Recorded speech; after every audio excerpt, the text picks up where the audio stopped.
Unit 7 is titled Writing for Professional Purposes Part 1.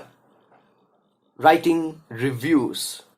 Everyone's got opinions, whether it's on Twitter, on Facebook, or WhatsApp.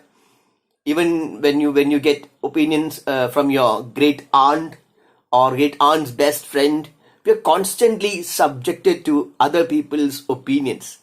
So if you want to share your take with a wider audience, it's worthwhile to think about how to make it stand out. And if you zoom in on an opinion, you have to build it out and give it a structure. Then you get yourself a review.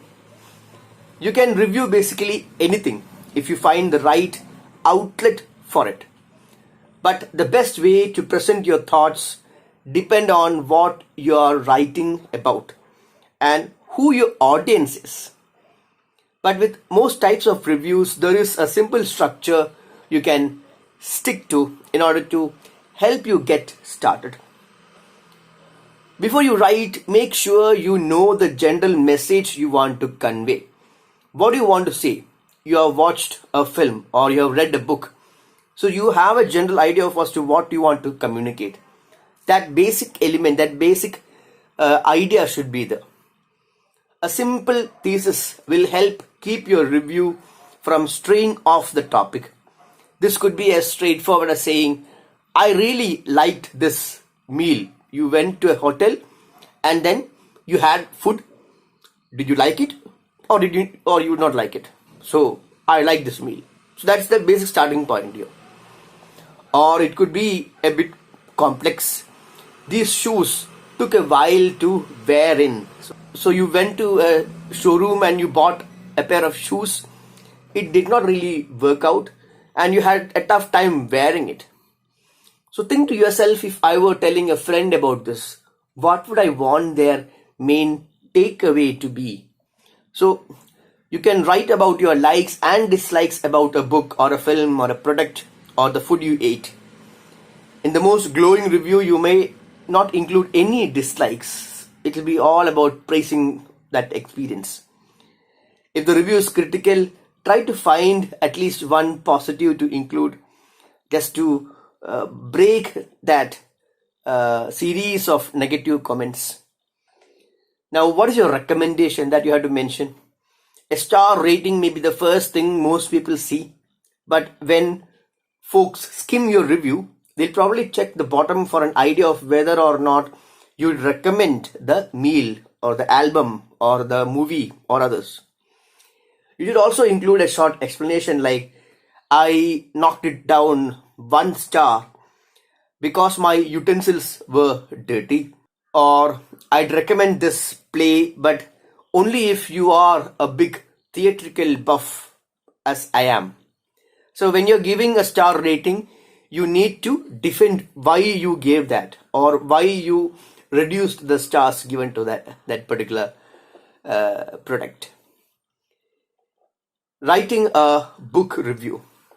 Remember that you are reviewing a book that another human poured their heart and soul into to write. Express your honest opinion, but don't be nasty about it. I didn't like this book. You can find better words to communicate that you not like the book. Imagine if it were your book being reviewed, how would you want a reader to express their critique? So a book review is a special form of academic writing that gives a student the opportunity to critically examine a topic in details. Book reviews play an important role in academic communication. So here's what to include in a book review. A hook. What's a hook? A hook is a line that catches your audience attention and piques their interest, so they will continue reading your review instead of scrolling past it. Your hook could be a compelling or provocative statement. Margaret Atwood's subversive brilliance shines in new and unexpected ways with this masterpiece. Or even a question. Ever wondered what the love child of Twilight and the Hitchhiker's Guide to the Galaxy would look like? So you can ask a question or introduce the book review with a very compelling statement. It depends on how you want to approach the topic. Then comes the essential book information. Share any general information about the book that is important for the readers to know. The title and the author are an obvious choice. You need to mention the correct details about the title and the name of the author. Don't mess that up. The year the book was published may be relevant if it came out 10 plus years ago. Be sure to mention if the book is part of a series and whether it's necessary to have read other books in the series before this book. Then you can share the basic plot summary. Share a high-level synopsis of the plot so that your audience gets the gist of what the story is about. The best practice is to leave out the climax or the ending of the book so that you avoid giving away spoilers.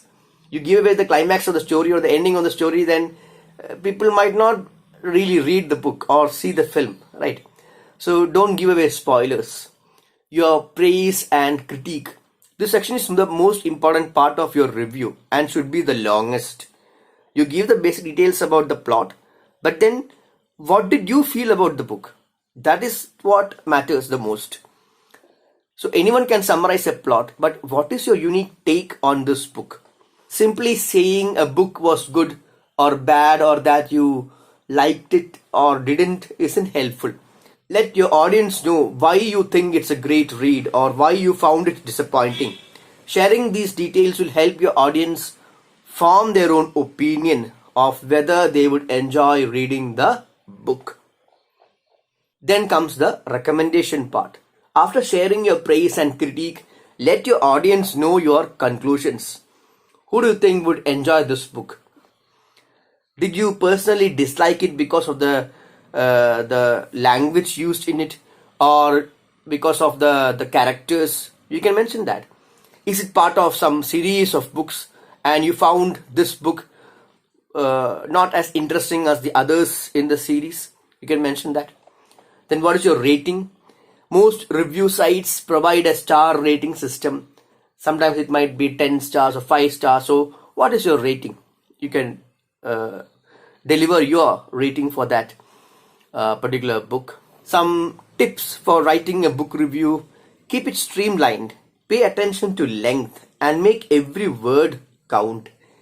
Lengthy, rambling reviews are confusing and time consuming to read. Keep your readers with you by getting to the point. Remember to proofread.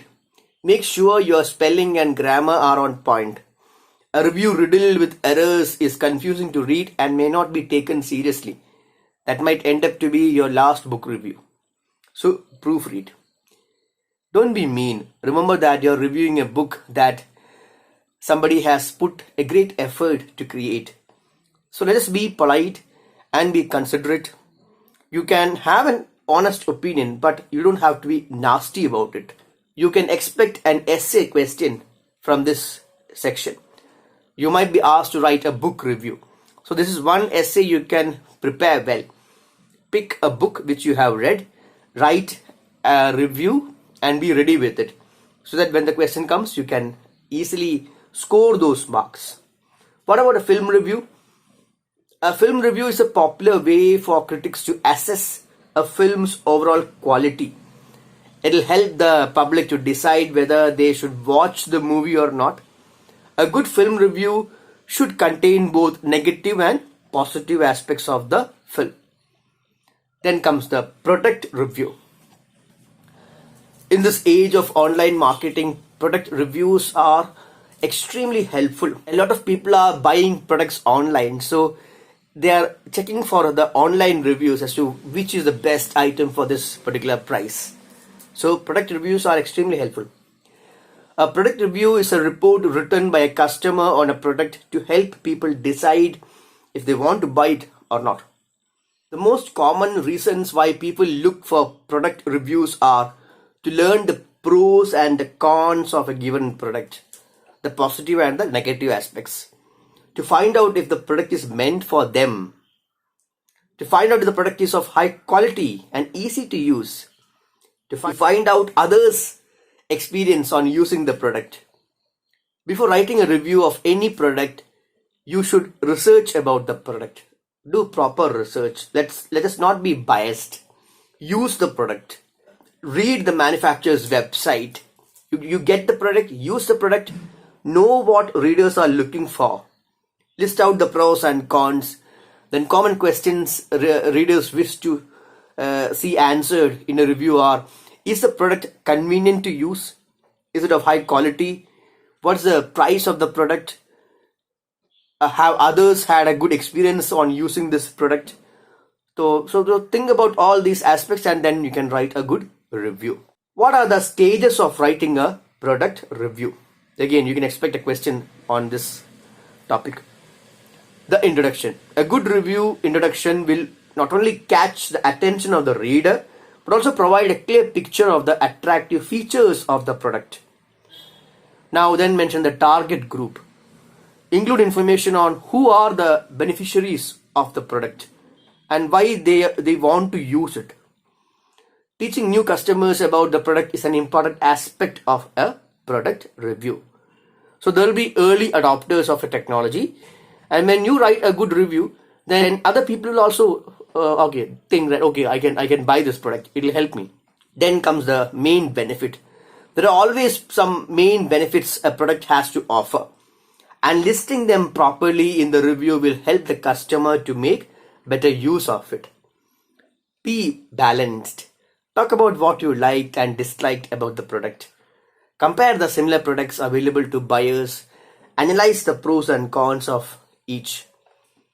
Then give the practical details. Cover things like prices, where to get the product, about the guarantee, delivery time, and so on.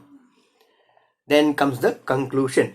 Summarize the benefits and the flaws of the product and evaluate whether the product's quality is up to company's marketing.